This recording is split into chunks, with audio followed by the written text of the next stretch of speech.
روزہ صرف یہ نہیں ہوتا کہ بھوکا پیاسا رہنا یا اپنی زبان کو خشک رکھنا، بلکہ روزہ اس چیز کا نام ہے کہ ہمارے جسم کا ہر اعضا جو ہے وہ روزہ رکھے۔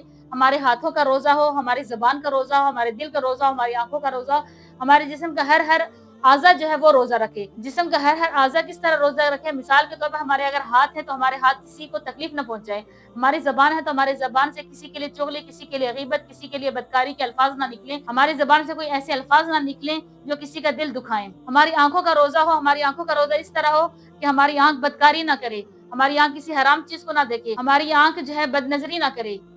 ہمارے دل کا روزہ ہو کہ ہمارا دل صاف ستھرا ہو، ہمارے دل میں کسی کے لیے غلط خیالات نہ آئیں، ہمارا دل لوگوں کے لیے صاف ستھرا ہو۔ ہمارے جسم کے ہر اعضا کا روزہ رکھنا، یہ اصل روزہ ہوتا ہے۔ روزہ صرف یہ نہیں ہوتا کہ ہم اپنے آپ کو سارا دن بھوکا رکھیں، بلکہ روزہ یہ ہوتا ہے کہ ہم جو ہے جس طرح اللہ تعالیٰ نے ہمیں حکم دیا ہے روزہ رکھنے کا، اس طرح ادا کریں۔ اور روزے کا حق اسی طرح ادا ہوگا کہ جب ہم اپنے جسم کے ہر اعضا کا روزہ رکھیں، تب ہمیں جا کر روزے کا اصل مقصد حاصل ہوگا۔